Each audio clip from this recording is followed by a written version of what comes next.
Армысыздар, ардақты ағайын, бүгін сіздермен ипотекалық дәрігер Рүстем менің YouTube каналыма қош келдіңіздер. Каналға алғаш рет келіп тұрған азаматтар, құрметті көрермендер, міндетті түрде тіркеле кетіңіздер, себебі бұл жерде тек қана тегін ақпараттар. Егер сіз осы каналдың дамуына, өркендеп өсуіне сәл де болса өз үлесіңізді қосқыңыз келсе, экран бетінде поделиться деген кнопка бар. Соны басып, өздеріңіздің достарыңызбен, туған туыс бауырларыңызбен бөліссеңіздер керемет болар еді. Нұр үстіне нұр. Сіздерге егер бөлісіп жасаңыздар, үлкен рахмет. Құрметті достар, бүгінгі тақырып өздеріңіз экранда көріп тұрсыздар. Елорда жастары қандай мекеме мамандары қатыса алады? Яғни кімдер қатыса алады нақты?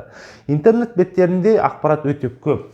Яғни денсаулық сақтау, білім беру, мәдениет саласы, жаңағы спорт саласы деген сияқты. Бірақ нақты қандай мекеме? Ол қай жерде жұмыс жасау керек? Ол мекеменің тізімі бар ма деген сұраққа келген кезде әрқайсымыз кішкене мүдіріп қаламыз да. Сол себепті бүгін сіздерге толыққанды осыны айтып бергім келіп отыр. Міне менің қолымда өздеріңіз көріп отырсыздар, бір бума қағазым бар, яғни сол мекемелер тізімі. Шынымды айтайын, мына мекемелер тізімін көріп, мен өзім қатты таңғалдым. Осыншама мекеме қызметкерлері қатыса алады деп шынын айтсам ойламаппын. Бұл жерде кейбір тоолар, кейбір ауылар бар. Олардың өзінің қызметкерлері қатысады дегенге мен өте қатты таңғалдым.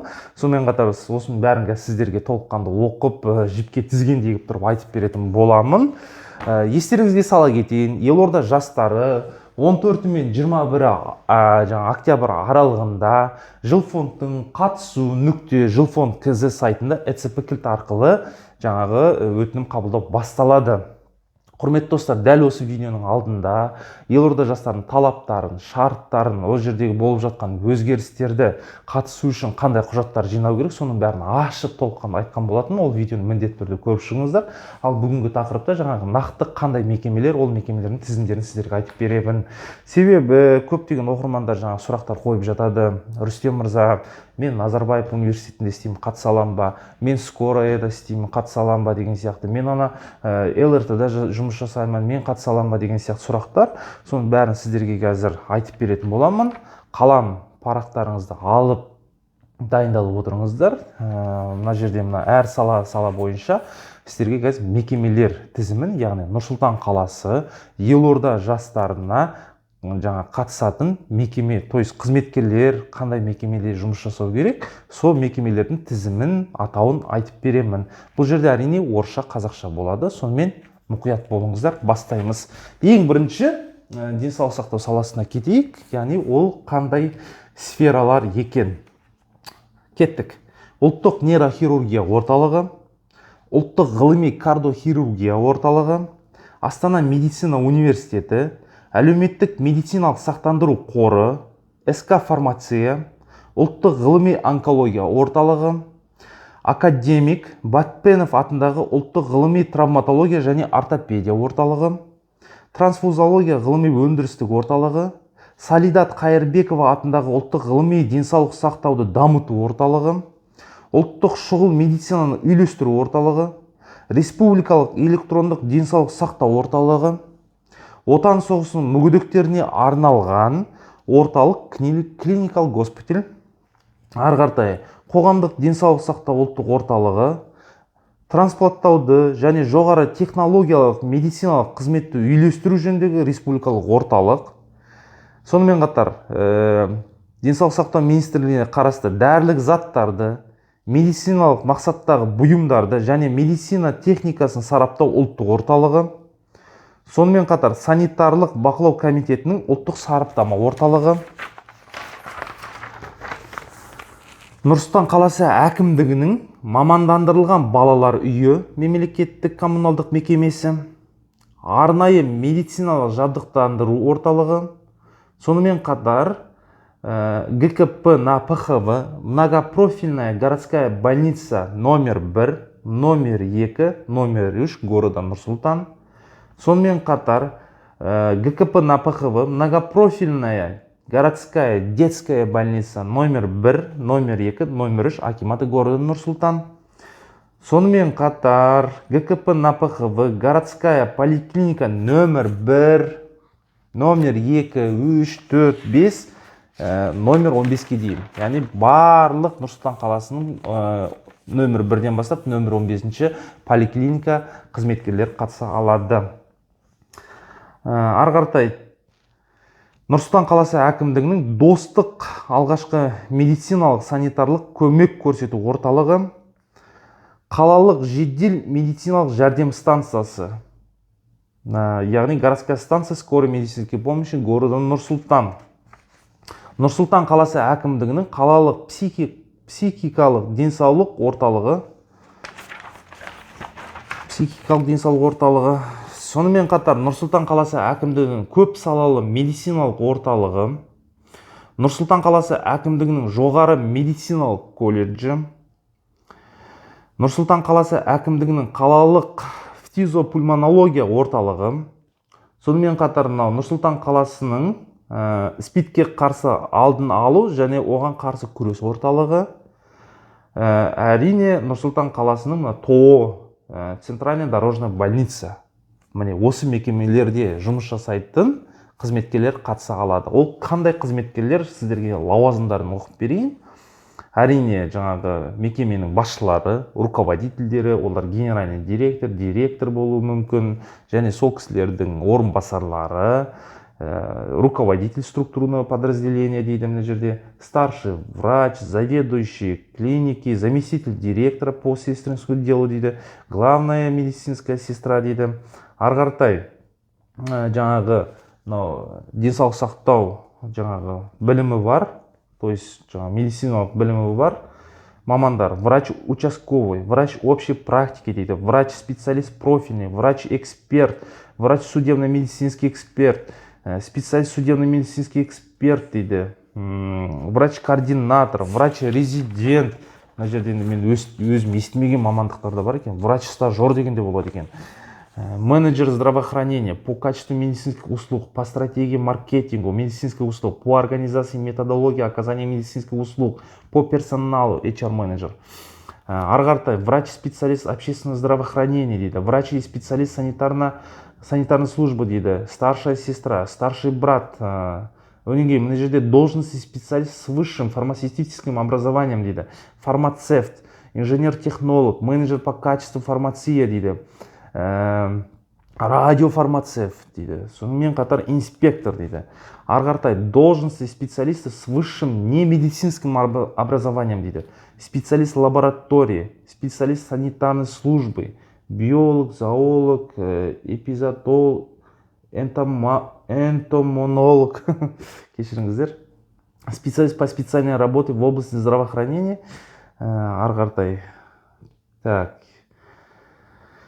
Одан кейін мына жерде должности специалист с техническим профессиональным медицинским образованием: фельдшер, акушер, медбрат, медсестра дейді, сестра диетическая, гигиенический, стоматологический дейді, дантист дейді, помощник врача-стоматолога, техник зубной дейді, лаборант,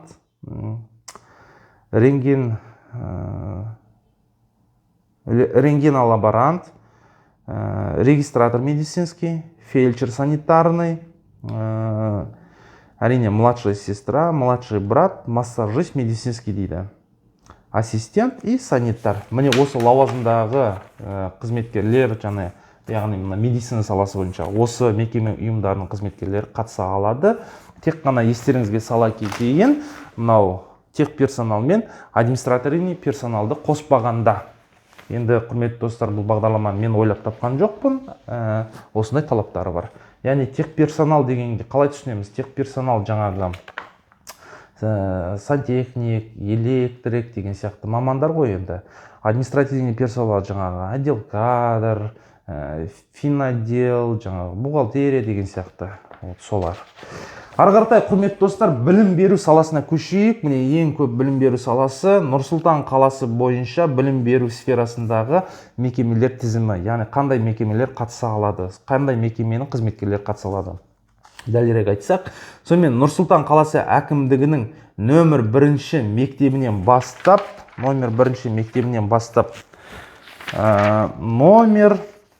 90 гимназияға дейін. Яғни ол жерде орта мектеп бар, гимназия бар, лицей бар, нөмір 1-ден нөмір 90. Нұр-Сұлтан қаласы әкімдігінің мектептері қатыса алады. 90.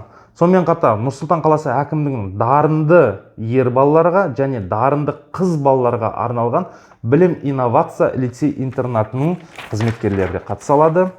Ары қаратай колледж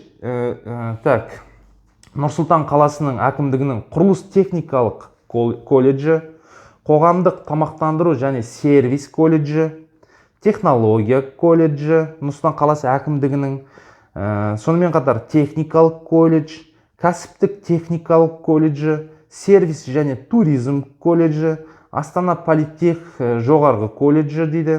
Нұр Сұлтан қаласы әкімдігінің жоғары көлік және коммуникация колледжі, Нұр Сұлтан қаласы әкімдігінің жоғары медициналық колледжі, Астана халықаралық университеті, жаңағы ТО. Сонымен қатар Қаз тұтыну одағының жоғары сауда экономикалық колледжі, басқару колледжі, лингва колледжі, медициналық техникалық колледжі, даналық колледжі білім беру мекемесі, мына жерде Казгзу гуманитарлық заң колледжі, Туран колледжі, Астана қаласындағы Қонаев атындағы колледж мекемесі, Қазақстандық, Швейцария, Американдық және қонақжай ісі колледжі, индустриалды инженерлік экономикалық колледжі, Астаналық техника экономикалық колледжі ТО екен, Қазақ технология және бизнес университеті бұл акционерлік қоғамдық колледжі, яғни мына жерде ТО, ИП, жаңағы АО, НАО дегенде, яғни 100% мемлекеттік қатысуымен, ол жерде жаңағы финансирование, акциясы 100% мемлекеттікі.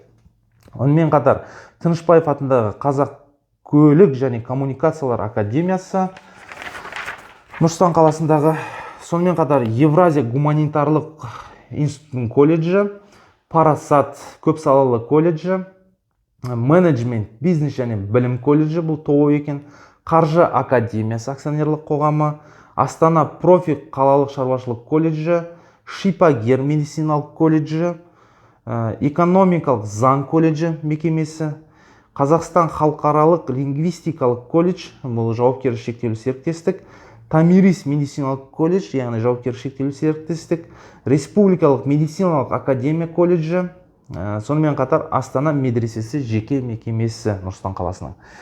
Ары қаратай тағы да ұйымдар: психолога, медика, педагогический консультации Нұр Сұлтан қаласының номер 1, номер 2, номер 3, номер 4, номер 5 Нұр Сұлтан қаласының әкімшілігіне қарайтын.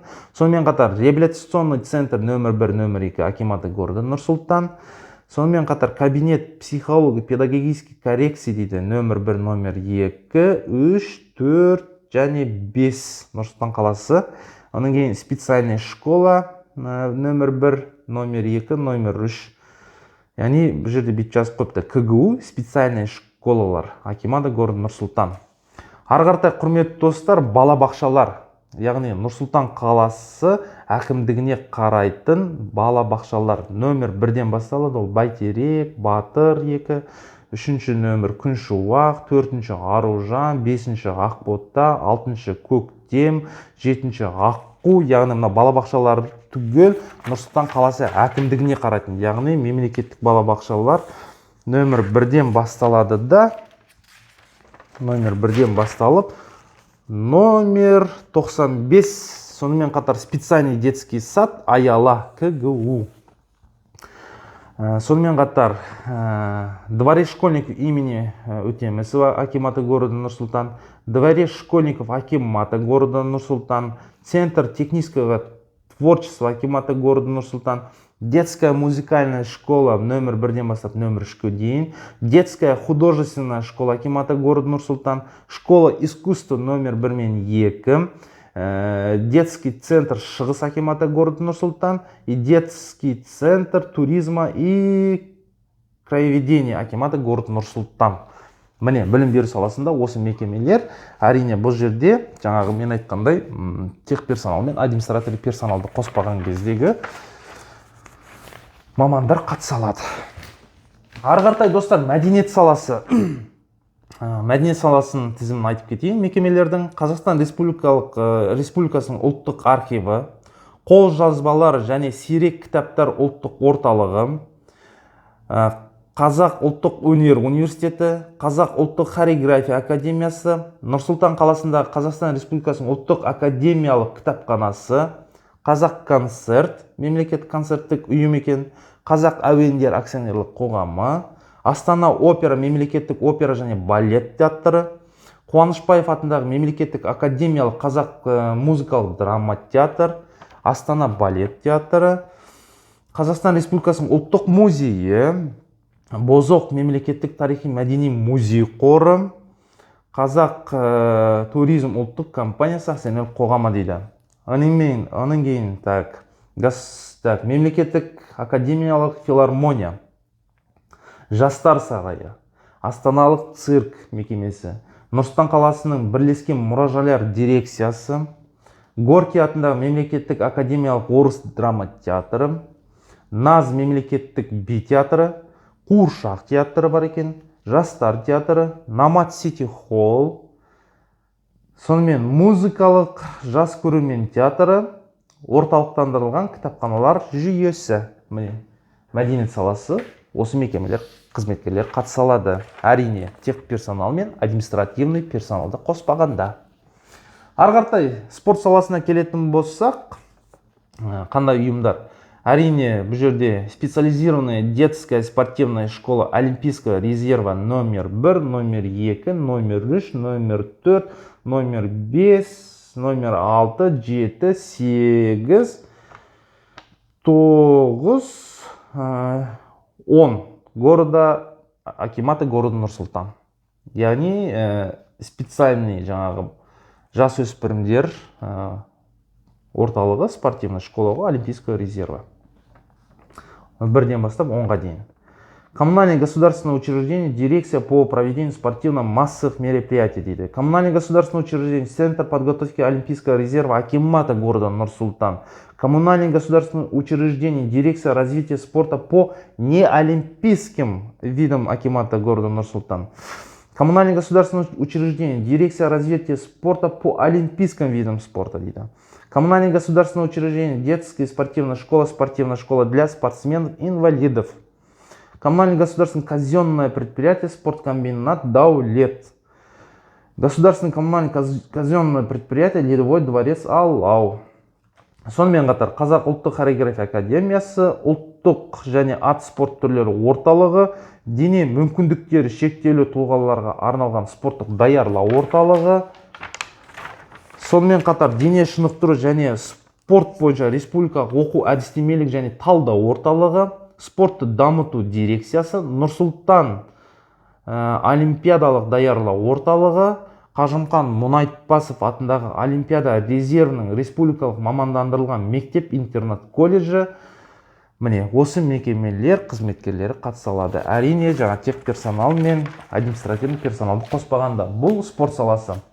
Ары қаратай құрметті достар, мына жоғары оқу орны және ғылыми зерттеу институттары. Бұл жерде құрметті достар, жаңағы жоғары оқу орындары ғой, енді университеттер, ғылыми зерттеу институттары, ол жерде таза 100% мемлекеттік қатысумен болу керек. Өкінішке орай ол мекемелердің тізімі жоқ екен. Оны өздеріңіздің жаңағы отдел кадрларыңыздан, басшылықтарыңыздан білсеңіздер болады. Ол жерде жаңағы 100% мемлекеттің қатысумен болу керек. Яғни мемлекеттік мекеме, қалалық мекеме немесе республикалық мекеме болу керек. Нұр-Сұлтан қаласында орналасқан. Сонымен журналистер, Республиканская газета «Егемен Қазақстан», Республиканская телерадио корпорация «Казахстан», АО агентство «Хабар», АО «Казтелерадио», АО Международное информационное агентство «Казинформ», НАО Центр поддержки гражданских инициатив, НАО Фонд Отандастар, НАО Центр Назарбаева по развитию межцивилизационного, межконфессионального диалога дейді, НАО Казахский институт общественного развития Рухани жаңғыру, ТО Қазақ газеттері, ТО управляющая компания Казмедиа орталығы, РГП Центр анализа информации, ТО Институт прикладных и этнополитических исследований дейді, РГУ қоғамдық келісім, ГУ Управление внутренней политики дейді, КГУ қоғамдық келісім, ТО Елорда ақпарат, ТО проектный офис Рухани жаңғыру по городу Нур-Султан. Бұл жерде кімдер қатыса алады? Журналистер, тілшілер, продюсерлер, беттеушілер, редакторлар, режиссерлар, дыбыс режиссерлары, телерадио жүргізушілері, фотографтар, графикалық және мультимедиалық дизайнерлер, телерадио хабарын тарату жөніндегі инженерлер, аудио бейне операторлар, телекоммуникациялар бойынша монтаждаушылар, мазмұн менеджері, жарықтандырғыш, веб-дизайнер, медиа жоспарлау менеджері, медиа талдаушы, сонымен қатар SMM мамандықтар. Міне, журналистер саласы бойынша. Арғартай құрметті достар, әлеуметтік сала бойынша Нұр-Сұлтан қаласы әкімдігінің Шарапат әлеуметтік қызмет көрсету орталығы, Нұр-Сұлтан қаласы әкімдігінің Нұрлы жүрек әлеуметтік қызмет көрсету орталығы, Нұр-Сұлтан қаласы әкімдігінің өмірлік қиын жағдайда қалған адамдарды әлеуметке қосу орталығы, Нұр-Сұлтан қаласы әкімдігінің Қамқор әлеуметтік қызмет көрсету орталығы, Нұр-Сұлтан қаласы әкімдігінің халықты жұмыспен қамту орталығы, Нұр-Сұлтан қаласы әкімдігінің үміт дағдарыс орталығы, Нұр-Сұлтан қаласы әкімдігінің қарттарға, мүгедектерге және мүгедек балаларға арналған оңалту орталығы, сонымен қатар Нұр-Сұлтан қаласы әкімдігінің жанұя отбасы институтын қолдау орталығы, Арғартай АО компания по страхованию жизни, государственная аннуитетная компания, АО Государственный фонд социального страхования, АО Центр развития трудовых ресурсов, сонымен қатар РГП НАПХВ дейді, Республиканский научно-исследовательский институт по охране труда, Министерство труда и социальной защиты населения Республики Казахстан. Міне, яғни әлеуметтік салада осы кісілер қатыса алады. Арғартай коммуналдық кәсіпорын және мекемелер бойынша, яғни бұл жерде ГККП Жас Нұр, ГКП НАПХВ Астана Экополигон, ГКП НАПХВ Астана су арнасы, Астана қалалық жарық, мына жерде АО автобусный парк нөмір 1, шын мәнісінде мен ойламаппын, что автобусный парк нөмір 1 бұл мемлекеттің 100% қатысуымен деген мекеме деп. Арғартай АО Жескиек, ТО Сити Транспорт Системс, ТО Дирекция по строительству ЛРТ, КГУ Астана жастары, ТО Центр изучения религии дейді, ТО Городской центр развития инвестиций Астана Инвест, АО Управляющая компания специальные экономические зоны Астана Технополис, ТО НИПИ Астана Генплан, ГКП Городская недвижимость, ГКП НАПХВ Жилу акимата города Нұр-Сұлтан, КГУ жилищный фонд әрине қатысады екен, ТО Өркен қала, ТО Астана өрнек, АО Квартирное бюро, ТО Елорда даму, ГКП НАПХВ Астана ветсервис, ТО Елорда құрылыс компаниясы, ГКП НАПХВ Городской центр мониторинга и оперативное реагирование, ГУ Государственный архив города Нур-Султан, КГУ Руханият, АО Социальная предпринимательская корпорация Астана, АО Астана Энергия, ТО Астана бюро специальных обслуживания, ТО Астана тазалық, АО Астана Innovation, ТО Центр координации и экспертизы проектов развития города Нур-Султан, АО Астана Теплотранзит, АО Астана РЕК, ТО Астана Зеленстрой, ТО Астана Орманы, ТО СПК Астана Девелопмент, Арғартай КГУ Центр по обеспечению гражданской обороны акимата города Астана, ТО Хозяйственное управление Нур-Султан, ТО Астана Рыс. Міне, коммуналдық кәсіпорындар және мекемелер тізімі осы. Осы жерде істейтін жаңағы арнайы білімі бар қызметкерлер қатысады, тек персонал мен административный персоналды қоспағанда. Арғартай құрметті достар, бізде департамент полиция города Нұр-Сұлтан, әрине бұл жерде управление полиция района Алматы, управление района полиции Сарыарқа, управление полиция района Есіл, управление полиция района Байконур, департамент полиции города Нур-Султан, және государственное управление департамент полиции города Нур-Султан, полк патрульной полиции, департамент полиции специальный отряд быстрого реагирования, яғни СОБР қызметкерлері, полк патрульной полиции, специализированный батальон патрульной полиции, учебно-тренировочная рота. Міне.